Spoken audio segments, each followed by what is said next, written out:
Uno se pasa la vida entera construyendo, ¿sabe?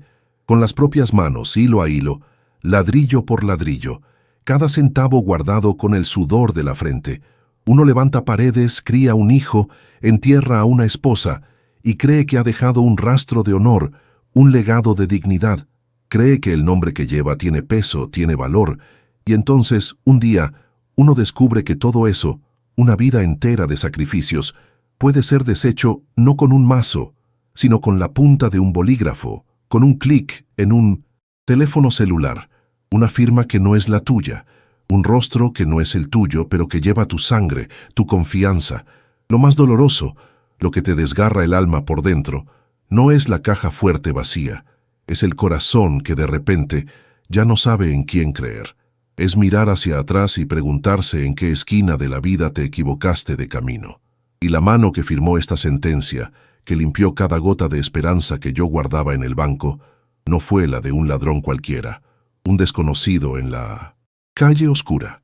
Fue la mano que sostuve para enseñarle a caminar, la mano a la que enseñé a coser el primer botón, la mano de mi hijo.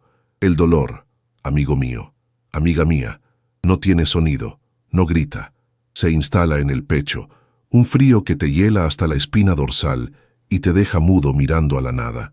Voy a contárselo todo, cada detalle, y le pido que escuche esta historia hasta el final. Si puede, suscríbase aquí en el canal para seguir el desenlace y dígame, con toda sinceridad, ¿qué haría usted en mi lugar? Y cuénteme también desde qué ciudad me está escuchando ahora. Necesito saber que hay alguien ahí, del otro lado, entendiendo el peso que un hombre puede cargar en silencio. Mi nombre es Javier, y tengo 72 años de vida bien vivida, o eso pensaba yo. Soy sastre, o mejor dicho, fui sastre toda la vida, aquí en este mismo barrio, en Puebla, en México. Hoy me llaman jubilado, pero las manos de uno nunca se jubilan de verdad, guardan la memoria del oficio. Todavía puedo sentir el peso exacto de unas buenas tijeras, la textura de un lino puro, el olor de la tiza marcando la tela. Para mí, coser nunca fue solo unir pedazos de tela, era dar forma, era arreglar, era crear algo de valor con paciencia y precisión. Cada puntada, cada dobladillo, tenía que ser perfecto, no para el cliente sino para mi propia conciencia. Era mi manera de poner orden en el mundo, de dejar mi huella silenciosa. Mis padres me enseñaron que el honor de un hombre es lo único que realmente posee. No está en el banco, no está escrito en un papel, está en la firmeza de su mirada y en el apretón de su mano. Yo siempre viví así, creyendo en la bondad, en la palabra dada. Soy un hombre de pocos amigos, pero los que tengo son para toda la vida. Hablo poco, observo mucho, me gusta el silencio, me ayuda a escuchar mis propios pensamientos. En mi taller, el único ruido que importaba era el de mi vieja máquina de coser, un sonido que para mí era música, la banda sonora de mi trabajo, de mi dignidad, y fue con esa dignidad que intenté con todas mis fuerzas criar a mi hijo. Mi vida, antes de que todo se derrumbara, estaba hecha de pequeñas rutinas que me daban paz. Despertar antes que el sol, sentir el olor del café de olla llenando la casa, sentarme en mi sillón de cuero ya gastado y con las marcas de mi cuerpo, y ver el día clarear por la ventana. Era una vida simple, sin lujos. Mi único tesoro eran mis ahorros, guardados con tanto sacrificio, pensando en un futuro tranquilo, en una vejez sin sobresaltos y tal vez en dejarle algo a mi muchacho para que comenzara su vida con más facilidad de la que yo tuve. Yo no pedía mucho, ¿entiende? Solo la paz de saber que las cuentas estaban pagadas y que no dependería de nadie.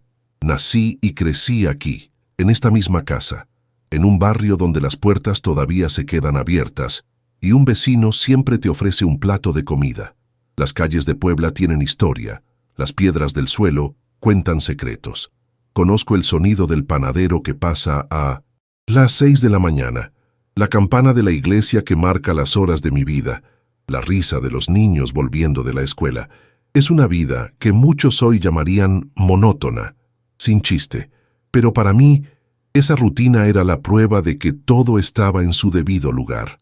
Me sentía como un árbol de raíces profundas, anclado en esta tierra, parte de este paisaje, un hombre común, pero con su valor. Y tal vez mi error fue ese, creer que todo el mundo veía el mundo con los mismos ojos que yo. Como sastre, aprendí que todo lo que se rasga puede ser cosido, que toda herida en la tela puede ser remendada con cuidado y arte.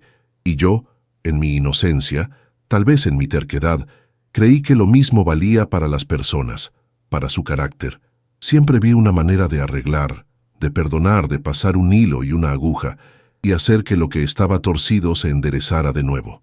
No estaba preparado para descubrir que existen desgarros que no se pueden coser, porque la propia tela está podrida, y cuanto más intentas remendar, más se deshace en tus manos.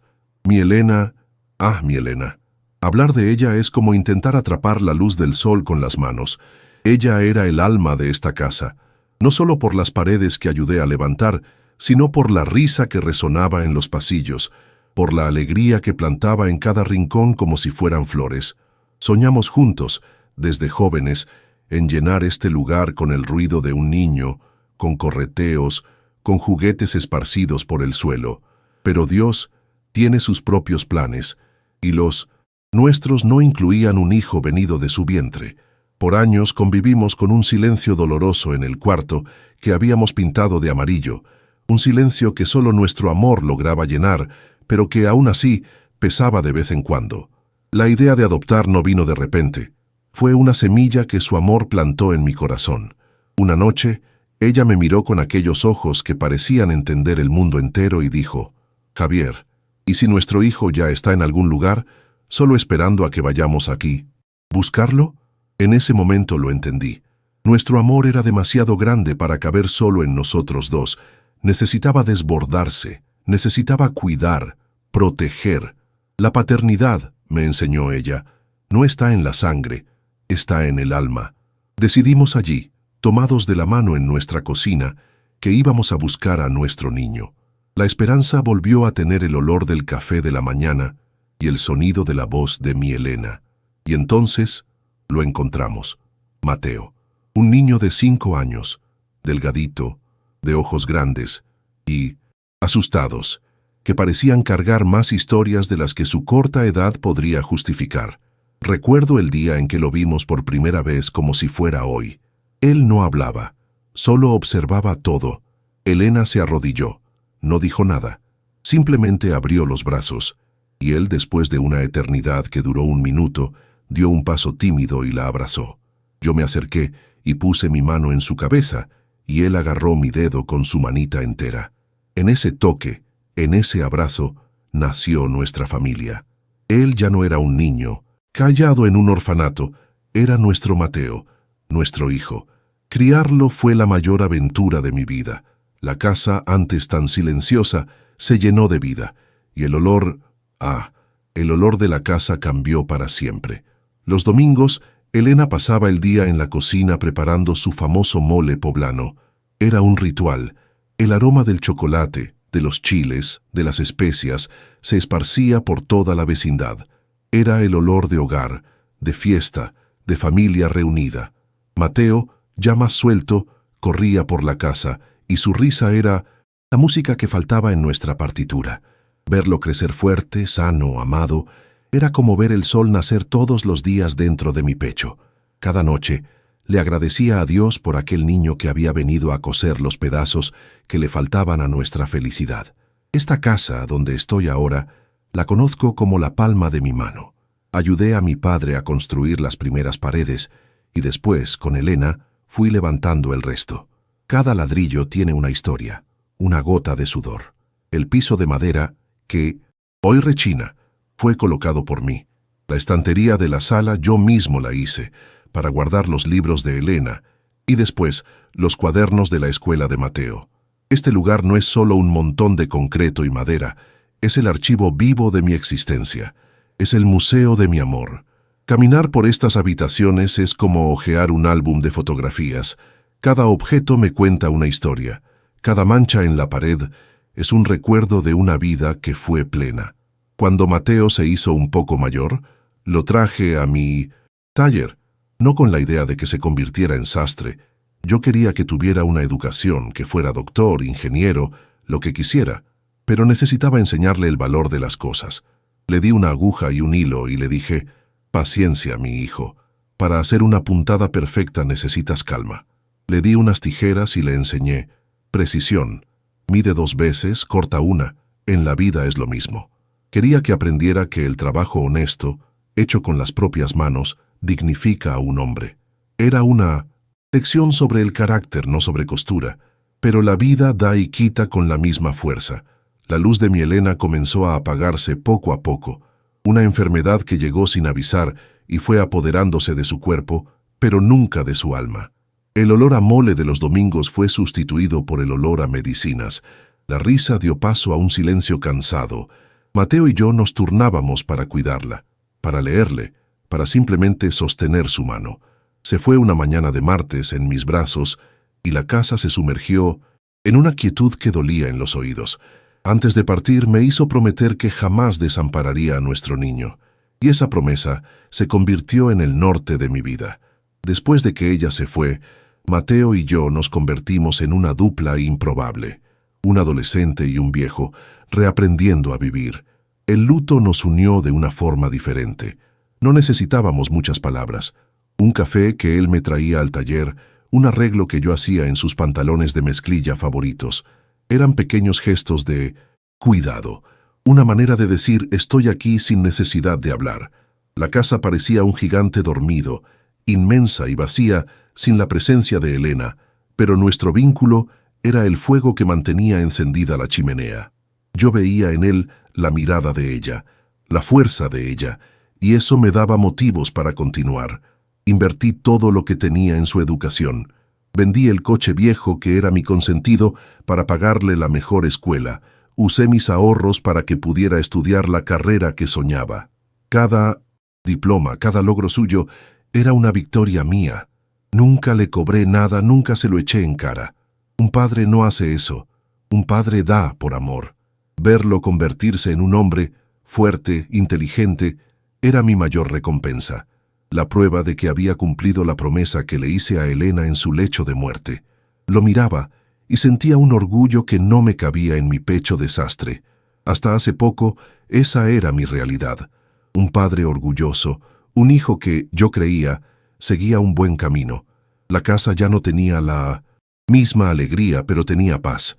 La nostalgia de Elena era una compañera constante, pero una compañía serena, ya no un dolor agudo. Vivía mis días de jubilado, cuidando de mis plantas, haciendo pequeñas reparaciones para los vecinos y observando de lejos cómo se desarrollaba la vida de mi Mateo.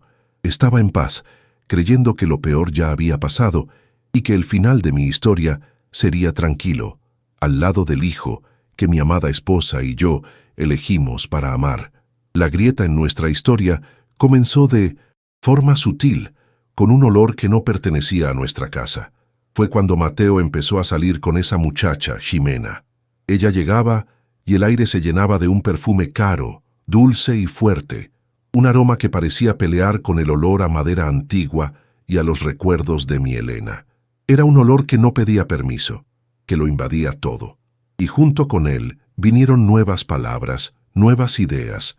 Mateo, mi niño callado, de repente solo hablaba de oportunidades, inversiones, pensar en grande.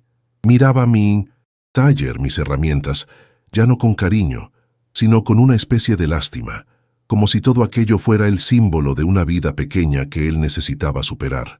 La distancia entre nosotros comenzó a crecer, incluso bajo el mismo techo. Pasaba horas en el celular hablando bajo, riéndose de cosas que yo no entendía. La paciencia que tanto intenté enseñarle parecía haberse desvanecido. Si le contaba una historia del barrio, él miraba el reloj. Si le pedía ayuda con algo simple, suspiraba, como si mi tiempo fuera un retraso para el futuro brillante que planeaba. Ximena, a su lado, sonreía con una sonrisa que no le llegaba a los ojos.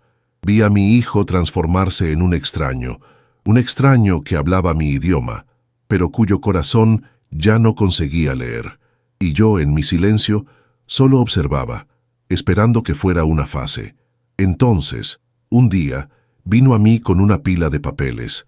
«Papá», dijo, con ese tono cariñoso que sabía usar también, «deja que te ayude a organizar este papeleo. Está todo muy Antiguo. Hoy en día es todo digital. Es por tu propia seguridad. Sentí una punzada de desconfianza, un escalofrío que no supe explicar. Pero miré su rostro, el rostro del niño que cargué en brazos, y deseché el mal pensamiento. ¿Qué mal podría haber en querer ayudar a su padre viejo? Le entregué mis certificados, mis documentos, todo. Confié. Porque un padre confía. Es lo que hace un padre. Unas semanas después, vino con otra novedad, la aplicación del banco en el celular. Es mucho más fácil. Papá, ya no tienes que hacer fila, mira, te la instalo y te enseño a usarla. Yo, que apenas sé mandar un mensaje, me sentí como un dinosaurio. Se sentó a mi lado, paciente, mostrándome dónde hacer clic, pidiéndome mis contraseñas para configurarlo todo bien. Fue tan didáctico, tan atento. En ese momento me sentí agradecido, orgulloso de tener un hijo tan moderno, tan preocupado por mí. Hoy sé que cada toque suyo en la pantalla de mi celular era un paso para empujarme al abismo, y su paciencia era la más cruel de las mentiras. Aquel día era un martes como cualquier otro. El sol de Puebla entraba por la ventana, el mismo sol de siempre.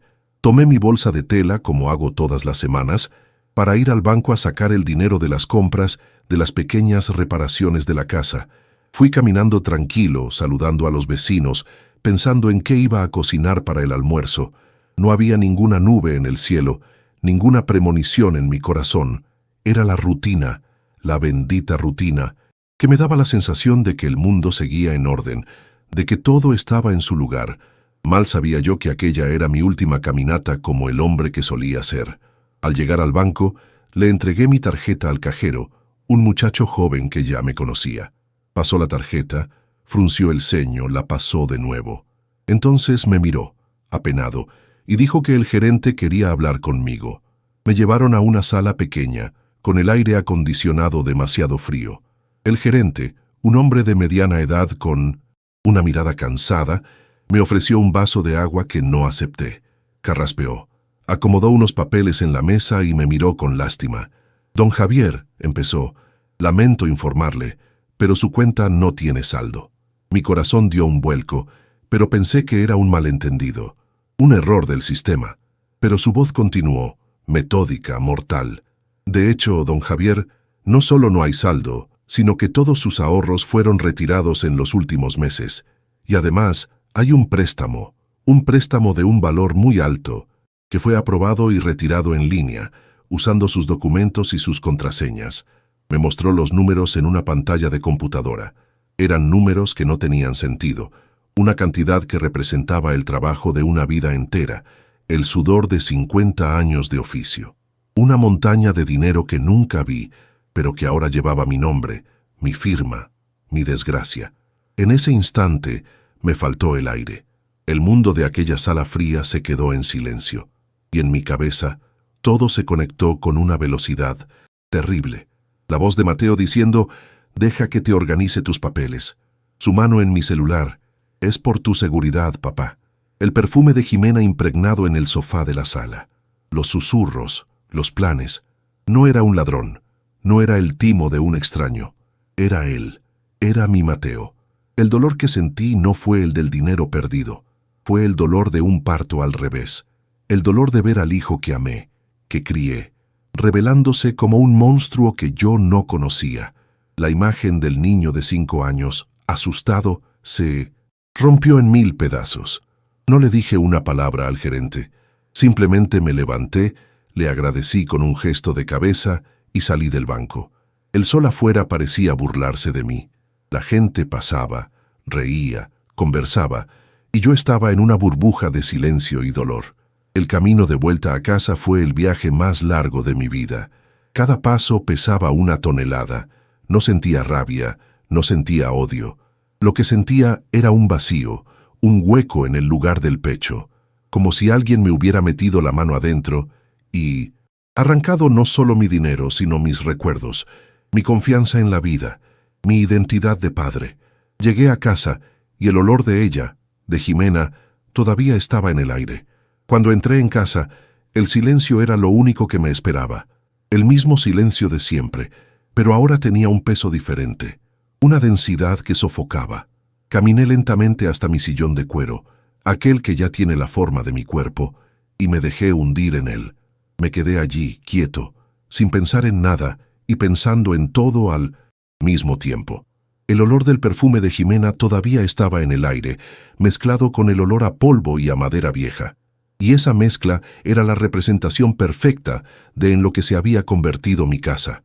Un santuario de memorias que fue profanado, invadido por una ambición que ni siquiera podía nombrar. No lloré. Las lágrimas parecían inútiles, demasiado pequeñas para la dimensión de lo que sentía. Mis ojos se fijaron en la fotografía de mi Elena sobre la cómoda. Su sonrisa, congelada en el tiempo, parecía interrogarme, y yo en silencio conversé con ella. Le pedí perdón. Perdón por no haber sido lo suficientemente fuerte, por no haber visto el peligro, por haber fallado en la promesa que le hice de cuidar a nuestro niño. Sentí una vergüenza que me doblegó por dentro. ¿Cómo pude permitir que el fruto de nuestro amor se transformara en esto? Que el legado de cariño y sacrificio que construimos juntos fuera arrastrado al lodo por la codicia. Mirarla no me trajo consuelo, sino una claridad dolorosa. El hombre que ella amó, el padre en el que confió, había dejado la puerta abierta para que entraran los lobos. Pasé la noche en vela, no en el sillón, sino en mi cama, con los ojos abiertos, mirando fijamente el techo que yo mismo ayudé a revocar. Cada ruido de la casa que antes me arrullaba, ahora me sonaba como una acusación. El crujido del piso, el zumbido del refrigerador, el viento golpeando la ventana, eran los fantasmas de una vida feliz que se negaban a dejarme en paz. Y fue allí, en esa oscuridad silenciosa, que la decisión brotó dentro de mí. No fue una decisión de rabia, sino de supervivencia. Como un animal herido que se aleja de la manada para lamer sus propias heridas, necesitaba salir de allí. Ya no podía respirar ese aire, ya no podía encarar aquellas paredes. Por la mañana oí sus ruidos en el piso de abajo, el agua de la ducha, el sonido de la cafetera, una risa ahogada de Jimena. Vivían su vida, normal, mientras mi mundo se había derrumbado. Me quedé inmóvil en mi cuarto esperando el sonido de la puerta principal cerrándose, el ruido del coche arrancando. No los confrontaría. ¿Qué palabras podría usar? Cualquier grito mío sería ahogado por la certeza de ellos de que tenían razón. Mi silencio, mi ausencia, esa sería mi única respuesta, el único lenguaje que me quedaba para expresar la profundidad de mi dolor. Y cuando la casa finalmente volvió a silenciarse, me levanté, abrí mi viejo armario y tomé una pequeña maleta de viaje, la misma que usé en nuestra luna de miel con Elena. Pero no había alegría en el gesto. Con una calma que yo mismo desconocía, comencé a empacar mis cosas. 2 o 3 camisas, unos pantalones, ropa interior, mis medicinas para la presión, cosas prácticas, esenciales. No tomé ningún objeto de decoración, ningún recuerdo, ninguna fotografía. Me estaba despojando de todo. No estaba huyendo, estaba realizando una amputación. Para sobrevivir, necesitaba cortar la parte de mí que estaba enferma, gangrenada por la traición, y esa parte era esa casa, esa vida. Después de la ropa, fui a mi antiguo taller. El olor a hilo y aceite de máquina me acogió como un viejo amigo. Abrí el cajón de mi banco de trabajo y con un cuidado casi religioso, comencé a envolver mis herramientas en trozos de franela. Mis tijeras pesadas, herencia de mi padre, mis dedales de plata, gastados por el uso, agujas de todos los tamaños, carretes de hilo que eran como un arco iris de posibilidades. Aquellas no eran solo herramientas, eran la extensión de mis manos, eran mi dignidad, la prueba de que yo todavía era Javier, el sastre, la prueba de que, incluso con el mundo derrumbándose, yo todavía sabía cómo construir, cómo remendar, cómo ser útil. Con la maleta en una mano y la caja de herramientas en la otra, eché un último vistazo a mi alrededor. Pasé la vista por la sala, por el sofá donde Mateo veía la televisión de niño, por la cocina donde Elena cantaba mientras cocinaba. Las paredes parecían observarme, testigos mudos de mi partida. Fue una despedida sin lágrimas, un adiós seco y definitivo. Estaba dejando atrás no solo las paredes, sino al fantasma del hombre que fui, el padre feliz y orgulloso. Aquel hombre había muerto el día anterior, en la fría sala del gerente del banco, y quien salía por esa puerta ahora era otra persona, un superviviente. Giré la llave en la cerradura por dentro y la dejé allí. Caminé hasta la puerta principal y la cerré detrás de mí. El clic del pestillo fue el sonido más fuerte y definitivo que he oído jamás. No dejé nota. ¿Qué mensaje podría resumir una vida de amor y una traición tan profunda? Mi ausencia sería mi nota, el vacío que encontrarían por la noche, mi sillón frío, mi cuarto intacto, pero sin vida. Eso hablaría más que cualquier carta llena de acusaciones y dolor. Dejé que el silencio hiciera el trabajo sucio por mí. Comencé a caminar por las calles de Puebla, un exiliado en mi propia tierra. La maleta pesaba, pero no tanto como mi corazón. No tenía un plan, solo un destino. La casa de un amigo de la infancia, Ricardo, un carpintero que vivía al otro lado de la ciudad. Un hombre que, como yo, entendía el valor de las cosas hechas a mano y de la palabra dada. No sabía si me acogería, no sabía qué le diría, pero seguí andando, paso a paso, alejándome de mi antigua vida y caminando hacia un futuro incierto, llevando conmigo solo la ropa que tenía puesta y el honor guardado en una caja de herramientas. Llegué a casa de Ricardo como un náufrago que llega a la orilla, cansado, avergonzado, sin saber qué decir. Él abrió la puerta, me vio allí, con la maleta en una mano y la caja de herramientas en la otra, y no necesitó muchas palabras. Ricardo es carpintero, un hombre que entiende lo que es construir y lo que es ver algo romperse. Solo me miró a los ojos, puso su mano en mi hombro y dijo: «Entra, Javier, hay un cuarto en el fondo. Es pequeño, pero es tuyo por el tiempo que necesites». En ese gesto, en esa aceptación sin preguntas, sentí la primera gota de humanidad después de mi larga noche en el desierto. Me dio un techo y, más importante, me devolvió un poco de la dignidad que creía haber perdido para siempre. El cuarto era un almacén. Olía a polvo y a madera guardada, pero para mí era un palacio. Al día siguiente comencé la limpieza. Barrí el suelo, limpié las paredes, abrí las ventanas para dejar entrar el sol. Poco a poco fui montando mi espacio. Un banco de trabajo que Ricardo me ayudó a hacer con restos de madera, un clavo en la pared para colgar mis camisas y, lo más importante, mi vieja máquina de coser, instalada cerca de la ventana. Cada objeto que ponía en su lugar era como si me estuviera poniendo yo mismo en mi lugar también. Era un trabajo lento, físico, que cansaba mi cuerpo y calmaba mi alma. Allí, en ese pequeño cuarto, estaba, ladrillo por ladrillo, reconstruyendo un hogar. El primer trabajo apareció de forma humilde. Ricardo se rasgó su camisa de trabajo con un clavo y me pidió apenado si podía arreglársela, tomar la aguja de nuevo, sentir la tela familiar entre los dedos, hacer correr el hilo en puntadas firmes y casi invisibles. Fue como respirar después de mucho tiempo bajo el agua. Fue un arreglo simple, que no me llevó ni 10 minutos. Me ofreció unas monedas que acepté con gratitud. No era por el dinero, era por el gesto, era la prueba de que mis manos todavía servían para algo. Esa noche dormí un sueño profundo por primera vez en mucho tiempo. El sueño de un hombre que había vuelto a ser útil. Y entonces me armé de valor y encendí mi máquina de coser. El motor, viejo y fiel, protestó un poco, pero pronto arrancó. Y ese sonido, ese zumbido constante y rítmico, llenó el pequeño cuarto. Ta, ta, ta, ta, ta, ta, ta. Era la música de mi vida, la canción de mi resiliencia. Antes, en mi antigua casa, era el sonido de mi sustento, el sonido de la rutina. Ahora era diferente. Era el sonido de la terquedad, de la supervivencia. Cada puntada que la aguja daba en la tela era yo diciéndole al mundo y a mí mismo que no estaba roto.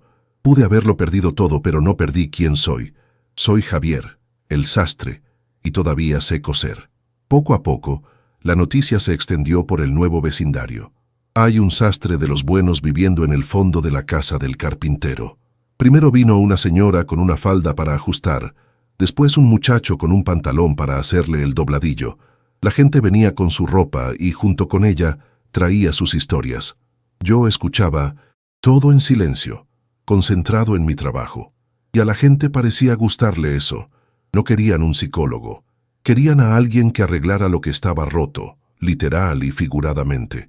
Y yo, con mi hilo y aguja, remendaba no solo telas, sino también, de a poquito, mi propia fe en la bondad de los pequeños intercambios.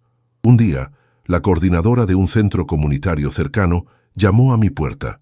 Había oído hablar del viejito milagroso que lo arreglaba todo, y me hizo una propuesta: dar clases de costura a los jóvenes del barrio. Al principio me negué. ¿Yo? ¿Enseñar? ¿Qué autoridad tenía yo, que había fracasado de forma tan miserable en la educación de mi propio hijo? Pero ella insistió. Dijo que los jóvenes necesitaban un oficio, alguien que les diera atención y paciencia. Y la palabra paciencia me tocó. Era la lección que siempre quise transmitir. Quizás allí había una oportunidad de hacerlo diferente, de intentarlo de nuevo. Mi primera clase fue un desastre y una bendición. Un montón de adolescentes torpes que apenas sabían sujetar una aguja, riéndose unos de otros. Pero fui paciente. Les mostré el camino del hilo, la magia de transformar un retal en algo útil. Y cuando el primero de ellos, un muchacho que todos decían que era problemático, logró coser una pequeña bolsa, la sonrisa en su rostro iluminó toda la sala. En ese momento sentí una alegría que hacía mucho no sentía. No era el orgullo de padre, era algo diferente. Era la alegría pura de ver una semilla de conocimiento florecer en tierra fértil. Mi vida encontró un nuevo ritmo. Por las mañanas me ocupaba de mis pequeñas reparaciones en mi sastrería. Por la tarde iba al centro comunitario a enseñar mi arte. Las noches eran tranquilas, compartiendo un plato de frijoles con Ricardo, conversando sobre madera, sobre tela, sobre la vida. Era una existencia modesta, mucho más simple que la anterior. Ya no tenía ahorros en el banco, no tenía una casa grande. Dormía en un pequeño cuarto en el fondo del patio de un amigo.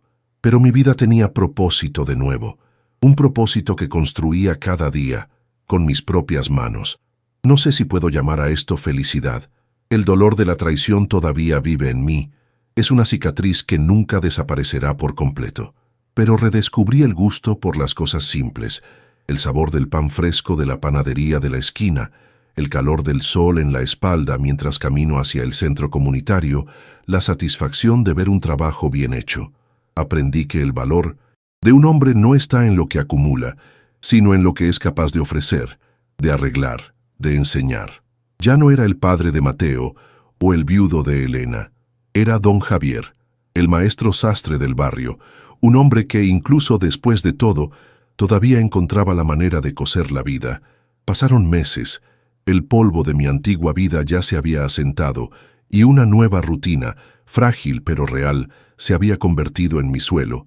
Era un final de tarde, el sol de Puebla ya estaba más suave y yo volvía del centro comunitario, con el olor a hilo y la conversación de mis alumnos todavía en la cabeza.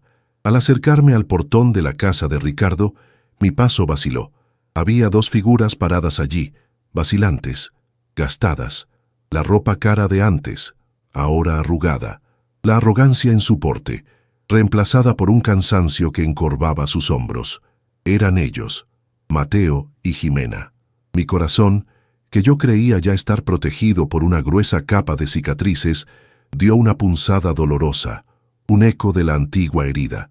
Ricardo, que estaba en su taller, los vio primero y me lanzó una mirada que lo decía todo. Solo asentí con la cabeza y caminé lentamente en su dirección. El silencio que se instaló entre nosotros era más pesado que cualquier piedra. Mateo no podía levantar el rostro. Sus ojos estaban fijos en el suelo de tierra, como si allí estuviera la respuesta para todos sus errores. Jimena intentó forzar una sonrisa, pero lo que salió fue una mueca de puro nerviosismo. Yo no dije nada. Solo me detuve a una distancia segura y esperé. Aprendí en mi nuevo oficio que a veces es preciso dejar que el hilo se estire al máximo para ver si se rompe o si aguanta. Finalmente, su voz cortó el aire, débil, temblorosa. Papá. Solo esa palabra ya era un universo de cosas. No era el padre apresurado de antes. Era un papá que venía de un lugar de desesperación, el mismo papá que usaba cuando era niño y se caía en el patio de la escuela. Perdóname, susurró. y una lágrima solitaria corrió por su rostro y goteó en el polvo. Sentí un nudo en la garganta, una ola de compasión que luché por contener, pero junto con ella vino el recuerdo de la fría sala del banco, de mi mundo derrumbándose. Me mantuve firme, mi rostro una máscara de serenidad que no sentía por dentro. El perdón era una palabra fácil de decir, pero difícil de merecer. Entonces, como una presa que se rompe, vino la historia. La inversión que era una estafa, los socios que desaparecieron, el dinero que se convirtió en polvo. Contaron cómo vivieron como reyes por algunas semanas y cómo la caída fue rápida y brutal. Lo perdieron todo. Le debían dinero a gente peligrosa. Los estaban desalojando del apartamento alquilado. Mientras él hablaba, yo no lo miraba a él, sino a mis propias manos, encallecidas por el trabajo honesto. Manos que construyeron, mientras las suyas, jóvenes y fuertes, solo supieron destruir. Escuché su confesión no como un padre, sino como un juez silencioso, pesando cada palabra en la balanza de mi dolor. Y entonces, después de todo el teatro del arrepentimiento, vino el verdadero motivo de la visita. Mateo finalmente levantó los ojos y en ellos vi no solo vergüenza, sino también la llama de la esperanza desesperada. «Papá», dijo, con la voz un poco más firme, «ya no tenemos nada, a nadie. La casa, nuestra casa. Necesitamos venderla. Es la única manera de pagar las deudas, de tener una oportunidad de empezar de nuevo. Sé que me equivoqué, pero por favor, es nuestra única salida». Y ahí estaba, la puñalada final. No solo quería mi perdón, quería que yo tomara una cerilla y quemara el último santuario de la memoria de su madre para financiar su próxima apuesta. Fue entonces que hablé. Mi voz salió tranquila, sin temblor, afilada como mi mejor aguja. «La casa no es nuestra, Mateo», dije, y sus ojos se abrieron de par en par, confusos. «La casa nunca fue mía para venderla». Hice una pausa, dejando que el peso de esas palabras se asentara. «Cuando tu madre estaba enferma, sabía que yo era un hombre de corazón blando. Sabía que podían engañarme. Así que, sin que yo lo supiera, fue a ver a un abogado y lo dejó todo arreglado. La casa quedó a su nombre, y en el testamento me dio el derecho de vivir en ella hasta mi último suspiro. Es un usufructo vitalicio, mi hijo». La confusión en el rostro de Mateo dio paso al shock, la de Jimena, a la pura furia. «El testamento dice», continué, en el mismo tono sereno, «que la casa no puede ser vendida, ni alquilada, ni usada como garantía para nada mientras yo esté vivo. Solo después de que yo muera pasará a ser tuya. Tu madre, Mateo, ella no estaba protegiendo la casa de extraños, ella estaba protegiendo la casa de ti». La palabra final cayó entre nosotros como una piedra, dura, fría e innegable. El plan no era mío. El plan siempre fue de Elena. Un plan de amor que en ese momento se reveló como la más dura de las sentencias. Su legado lo estaba salvando de sí mismo y al mismo tiempo lo condenaba a enfrentar las consecuencias de sus actos. El silencio que siguió a mis palabras fue el más profundo de todos. Era un silencio hecho no de ausencia de sonido, sino de exceso de verdad. Vi el rostro de Mateo transformarse. El shock inicial dio paso a un entendimiento terrible, una comprensión que pareció envejecerlo 10 años en 10 segundos. Entendió que no había sido desheredado por un padre enojado, sino protegido por una madre amorosa, y esa verdad era 1000 veces más devastadora. Jimena, a su lado, parecía una estatua de sal, sus planes y ambiciones deshechos en polvo por la sabiduría póstuma de una mujer que nunca conoció. En ese momento no sentí triunfo, sentí solo el peso inmenso de una justicia que llegó demasiado tarde, y entonces se derrumbó. No fue un llanto fuerte de lamento, fue un colapso silencioso. Su cuerpo se encorvó como si un peso invisible lo aplastara y cayó de rodillas en la tierra seca del patio de Ricardo. Los sollozos eran mudos, sacudían todo su cuerpo, pero no emitían sonido. Era el llanto de quien ha perdido no solo el dinero o la casa, sino a sí mismo. El llanto de quien se mira en el espejo y ve a un monstruo. Y allí, en ese instante, El muro de protección que construí alrededor de mi corazón comenzó a agrietarse. El sastre resiliente dio paso al padre, y el padre solo podía ver a su niño, de rodillas, roto en 1000 pedazos en el suelo. La guerra dentro de mí era ensordecedora. Una parte de mí, la parte herida y amarga, gritaba que le diera la espalda, que lo dejara allí, ahogándose en las consecuencias de sus actos. Era lo justo, era lo que merecía. Esa parte quería proteger mi paz, mi nueva vida modesta, pero digna. Pero otra parte, la parte que lo cargó en brazos, que le contó cuentos para dormir, que vio la sonrisa de Elena reflejada en su rostro, esa parte quería arrodillarse a su lado, abrazarlo y decirle que todo estaría bien. ¿Ayudarlo o abandonarlo? ¿Enseñar a través del dolor o de la gracia? Estaba paralizado entre la justicia y el amor. Pensé en la caja de madera que guardo bajo mi nueva cama. Dentro de ella, junto con las pocas fotos que traje, está el diario de Elena.